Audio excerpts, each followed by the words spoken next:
Guys. What can I tell you about the show? It's like, have you guys been able to see the pilot? Yeah. Oh, great. And we shot it about a year ago, last March. Here at Steiner and in New York, and we shot it last March, and we got hit by the blizzard. So I don't know if you guys can see it, but we actually lost the shooting day to the blizzard, and it was amazing. We had an incredible crew, and you wouldn't know that everything was every time you look off frame, there was snow, giant mountains of snow. So we shot around it, but it was fun and cold, and that's where I got my jacket.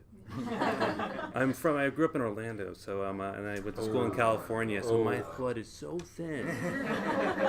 I was like, I needed a spacesuit, but. How's the rest of the shooting been here in New York? Oh, it's been fantastic. Well, that was the thing, is like when we first started working on the show, there was really two places that I thought you could make it. It was essentially Los Angeles, because the show's got a bit of a showbiz heart to it. And the second place was New York, because 100 years ago, Houdini made an elephant disappear every night here in the city. So there's a tradition of magic. There's a history here in the city, and that you've also had there's just you go everywhere, and there's just history, and that permeates the city. So we put together a crew that was we were New York is going to be a part of the show. It's and also now that we've broken the show with New York in mind, it really couldn't be anywhere else. It's we have episodes that really kind of explore different parts of the city, because we just love that history. We're working on an episode now which gets into the subway system, and we go into some of the lost parts of that, and it's that's a lot of fun. And we've been all over. We've just shot also in the UN Tunnel, which is a place that rarely do you get to shoot in, but for us it's each one of our episodes will have an action sequence or also a deception sequence. So we have to go to new and interesting places, and the Brooklyn Museum of Art, and they're all a part of the show. And that was the thing. It was when you watch the pilot, it's crazy jam-packed, crazy jam-packed with stuff. It's just I don't know if you could spend more money, but but one of the things is that we had an amazing director. It's when you guys decide you want to make your pilot, David Nutter is an amazing director. It's he's done the Game of Thrones, and just so many amazing television shows, including my favorite episode of X-Files, Clyde Brookman's Last Repose. Is that and it's funny. It's so funny. But David's a genius, and one of the few guys that within the span of the 15, 16 days that we had to shoot it, pack all that stuff in. And so we have maybe 3 or 4 epic action sequences that could easily live inside any summer blockbuster movie.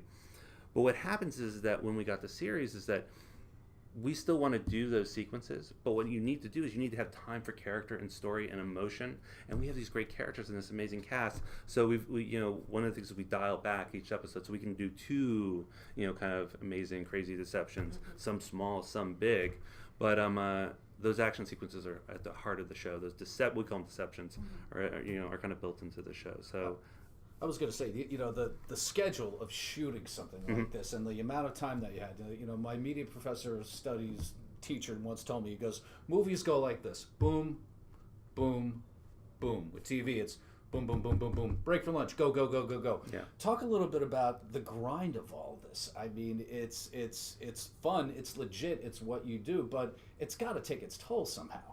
Well, it's funny. It's what you need to do. It's all based on who you hire to do the job, and it's in some ways what we've done here is when we looked at the show, it's could you do a big action show in New York City? And it's if you have the right team, yes, you can. For instance, we're working on an episode, our episode 6, which has an autonomous car at the heart of it. I've been wanting to do the first autonomous action, sequence, or at least that I know of, and so as we started to work on the sequence, it was we storyboard everything. We bring in directors who are kind of really good at action. And they know how to do it, and they also have an eye for comedy as well. But that's at the heart of this show. Another thing that kind of the other advantage that we have with our directors is that being a Berlanti show, it's essentially there's so many different types of shows that Berlanti is making at this point for Warner Brothers, that you have superhero shows, you have detective shows, and so in some ways it's a training ground for directors to do a lot of really amazing things and crews. And so in the little ways, I was working on Legends of Tomorrow, and I remember when I came to that show, I was I can't believe what we're going to do, and we did it. And that's very much speaks to the infrastructure and the big operation that they've put together. In some ways, with New York, with Blindspot, that kind of is expanded there. We also have the advantage of Martin has done on Blindspot is done an action show here in New York City.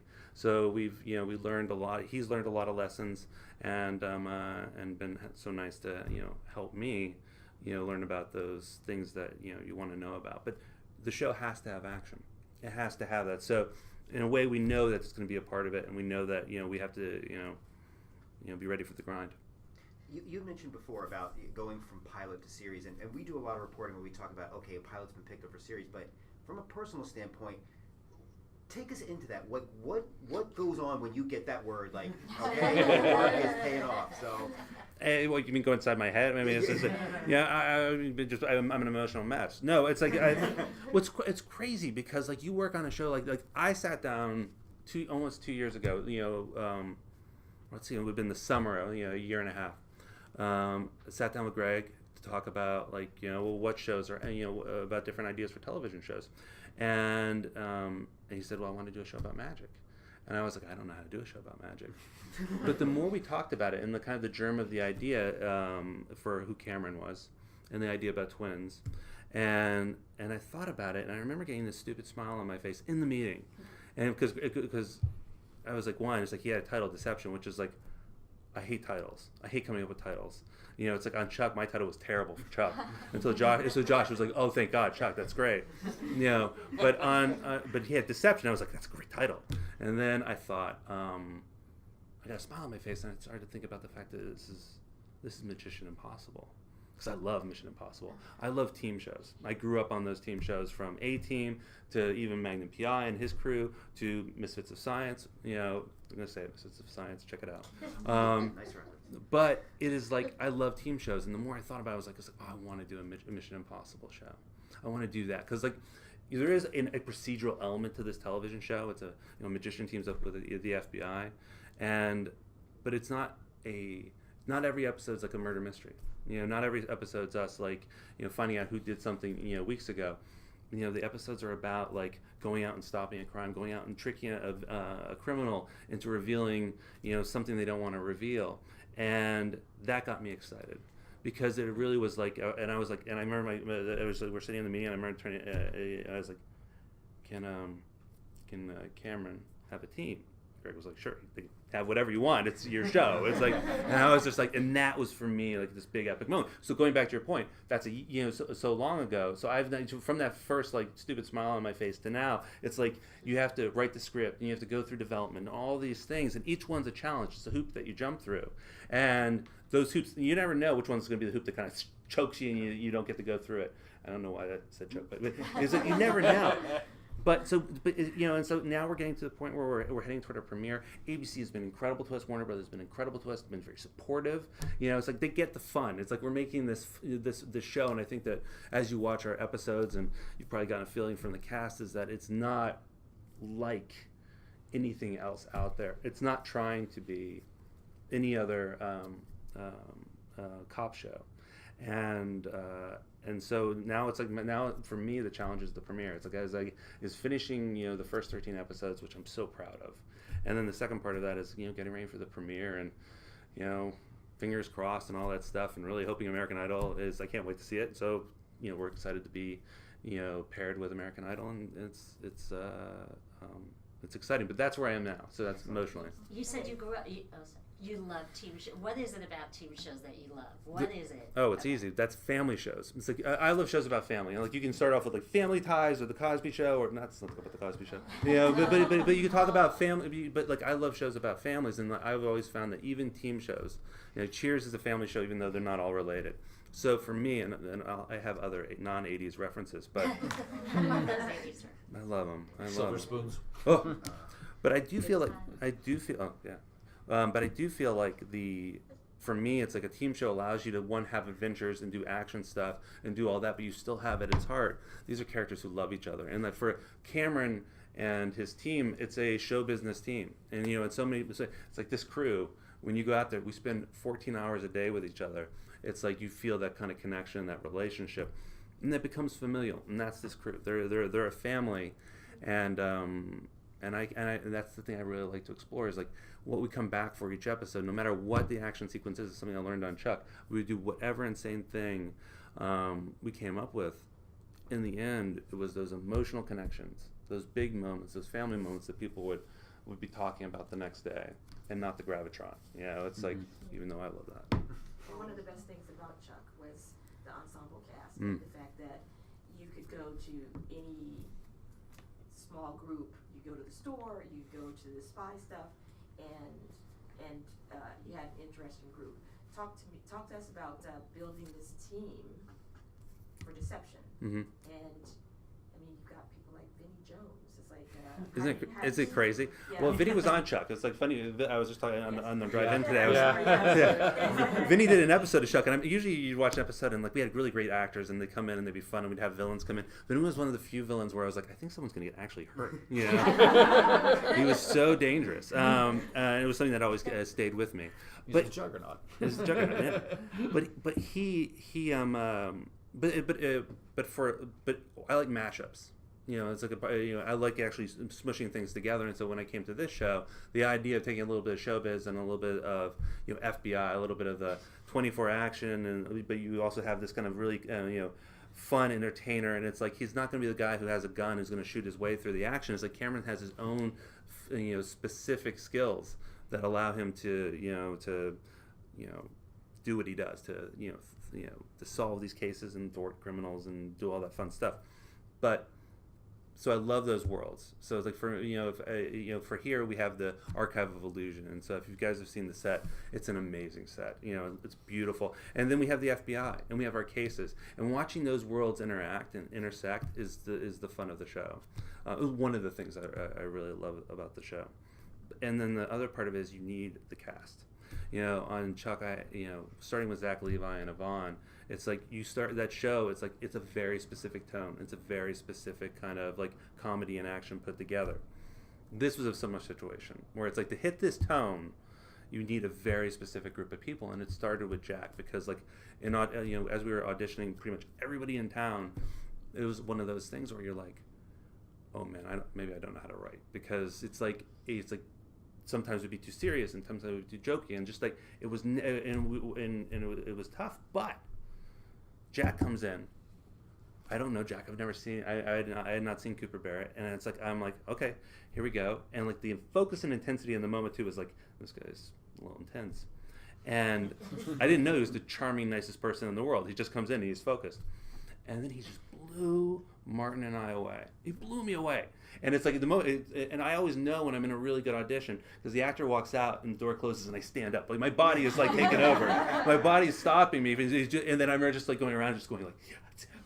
And it's like, and we, it's like we there was a lot of things like stars and this and that and the other thing, but he was so fantastic. And when people saw the audition, it was just like you saw like the show. It's like, oh yeah, wait a minute. This, you see the magic, you see the charm, you see the sparkle, you see a little bit of that old, kind of movie magic that we like and that I really like, and so that was fantastic. And then with Ilfenesh, it was like, all of a sudden it's like the FBI part of the show begins to come to life, and then as we built it out, it's like with Vinny and Justin and Vinny, Justin, and Amoudy. It's like each one brought something special to the mix. It's like Gunter was always a larger than life character, and like if it wasn't going to be Arnold Schwarzenegger playing the part, it's like who's it going to be? And and it took a long time for everyone to try a German accent, and then I was like, no, Vinny is exactly the larger than life character we need, and he's so funny. Justin is amazing too. It's like, and like you saw this kind of really kind of interesting cast, and just like a show you want to watch, and at least in my mind, and that's the magic of it. And Amoudy is hilarious. Like it's like Mike is a character you write, and you're like, okay, that'll be Kay's partner. But suddenly when Amoudy takes it over, it's like you start to see so many more opportunities for where you want to take the show. So, and then Lenora came in for Dina, and it was just like, she's one of the few actresses who brought in a prop, and you see a prop, and you're like, oh boy, this could go sideways. And then like, it was hilarious and amazing, and just the cast was they jumped off the screen. And they spoke to like, this show's gonna be a little larger than life, and and they've been a delight to work with. Bouncing off the Chuck thing, since Chuck is one of my favorite shows ever. I'm sorry. Are we gonna see a little bit of a Chuck and Sarah dynamic with Cameron and Kay? What's funny, it's like, as a person who's like had a show where it's like, is a giant shipping element to the show from a very early, and I didn't know about shipping when I first got into the show. Now I do. And I respect them. Yeah. But there is definitely a friendship, a burgeoning friendship, especially here at the beginning of the show. And we are exploring that relationship. But the thing I haven't spoken about is that Jack plays two characters. And you'll see early in the pilot we have a big reveal in our first act of the pilot, and Jonathan is different than Jack, and it's one of these amazing things about than Cameron. And it's like when you watch the show, and especially in series, it's like we explore that Jonathan relationship. That's very much the heart of the show, and so it's interesting. I don't want to spoil anything, but it's always interesting to see where chemistry lives in a show and that dynamic. So we're definitely going to be exploring the relationships, and there's going to be love interests, and we're going to have romance. But as a showrunner, it's like it's interesting watching the show come to life and go like, oh, there's different. It's like there's real opportunities to go in a couple different directions. So yes, but I don't want to spoil anything. So I'm going to kind of try to dial it back. But whereas like on Chuck, the difference there was Yvonne and Zach and Chuck and Sarah from the get-go, it was like explosive to the extent that we had another character that we had to cut out of the show because nobody wanted to watch that. Nobody wanted to see the other person he was interested in, and that wasn't that actress's fault. That was like literally a problem of like Zach and Yvonne. So this show it will be different, but it is there'll be a lot of relationships. Talk a little bit about the magical element of the show itself. Now we're in an age right now where we're seeing tons of superhero movies, for example, coming out, people with fantastical powers and abilities and everything. But you walk out of some of these movies going, yeah, it was a legit experience because the characters and everything and the scripting made it so quote unquote believable. How do you guys translate some of that thought process into something like this? Well, I think one of those things that speaks to is like, I think what Greg has done in the superhero world is that he's created characters that you really care about, and they've done an amazing job there. And just seeing what I saw when I was on Legends is like stories start with characters. They start with essentially relationships that you can understand and that you can connect to on an emotional level, and then also have amazing action superhero dynamics. This show's a little bit different in the sense that we will have our stakes are real. We're gonna have fun. We're gonna have excitement. We're gonna have explosions and all the good stuff, and we're gonna have and jokes. But there's no superhero powers. It's like our magic will always be based in reality. And one of the things that when I first started working on the show with David Kwong, who's our magician, he was at the very beginning of the show. What we wanted to do was to create something that was grounded in reality. So whenever we do a magic trick on our show, it's grounded in the fact that David and Francis Minotti, who's our magician here in New York, have worked together to figure out how you would actually do it. So it's not, even though sometimes we actually do it, and then sometimes we actually, since we don't have enough time and we don't want to break the law that day, we don't break the law. But the idea that it's like our team, essentially our team could physically do this in the world, and so that's a lot of fun for us. But it's also what makes the show unique and different, and the magic part is so critical because like as a writer coming into it, it's like I love action, I love movies, I have a thought on how I could do all these things, and I like to twist it around. But with magicians, they kind of bring this engineering perspective to things. So our third episode is a museum episode where we have to break into a room that's, with explosives and save somebody. And to do it, we have to use mirrors. And like for me, it's like I don't know what that is until our magicians figure out how to do it. And it's like that makes the sequence so much better because it physically works in the world. Like we actually did an illusion that works. And and that was something that was really exciting for us. And there's also a moment in our second episode where our magicians built a very simple bed, which is like, and for as a writer, I'm like, well, we'll just cut around that piece. And for David and Francis, David would go like, well, I don't want to cut around it. And it's like, let's see how they do this. And so they built a table with our art department, Anne's art department, and it's essentially, Cameron's lying on a table. Something happens. A sheet comes over. I'm giving too much away, but she comes over, and then all of a sudden he has to slip out the bottom as essentially you see his form lying beneath that sheet. And so we built this whole thing, and it's one of those moments where you're working on the first episode of the show, and the crew is like, they're like, what is this show? How's this all going to work? And like we watch it, and then all of a sudden they shoot this thing, and there's Cameron lying on a table. The sheet comes up. He flies down beneath the table. The sheet comes up. You see like the his body beneath it, and he slips out, starts running down a hallway, and all in one shot. And the crew's like, "Oh, this is the show we're working on." And so you get a feel for it. And the other thing too is like, and you'll talk to Jack about this, is that he does so much of the magic himself. Like that was the weirdest thing in the world. Like you can cast a brilliant actor, which he is, to do this part, and you assume there's going to be a lot of like somebody else's hands, this, that, and the other. So often it's Jack. So often he's and it's and for our magicians, it's a little bit upsetting. It's a little bit upsetting. It's just like he's really good. He's really good, and like most people come in and they can do a little bit, but like he is. They said for the magicians, it's always like give him a little bit of time and he could do it all. How did you guys find Last question, please. your magicians, your point people? How did that come together? Well, that's a funny story. It's like Martin and Greg were working on Blindspot, and Greg wanted to do a show about magic, and he went to Martin, and they started talking about it. And Martin was like, and Greg was like, we should get the magician. There's probably people, and that Now You See Me was, I think, another important part of this is that it showed that magic can be cool, and so maybe there's somebody who worked on that movie, and we could talk to. And then Martin said, like, that guy works for you.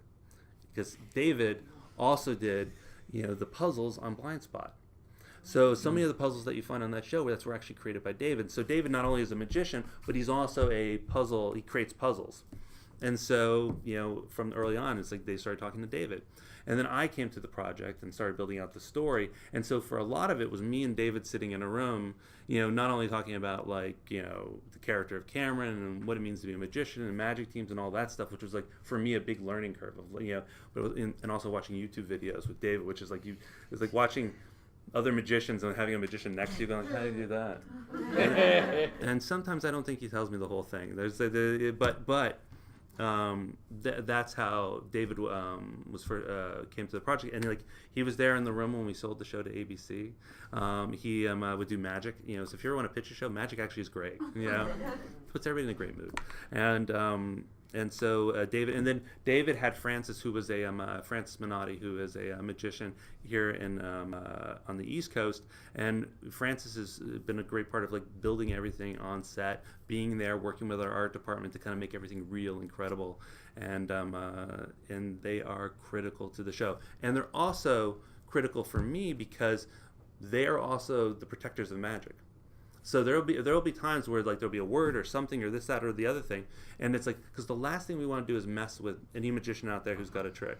So they help us kind of go like, show this, show that, reveal this piece, but this is something that can be revealed without ruining a magic trick. So that's really helpful for me because I do not want magicians upset at me. There's a couple of very powerful ones, and but for us, this is a home for magic, and we want magicians to be excited and even to be on the show. But thank you so much, guys. Thank you. Awesome. For being here. Chris, real quick side question. At the beginning, did you say Magician Impossible? I said Magician Impossible. Okay. That's the way. That was like That's a new one. That was the big inspiration for me. I was like, that's how I kind of saw it. Magician Impossible. I like that. Yeah. Take care, guys. Thank you so Take much. care. Thank you again. Thanks.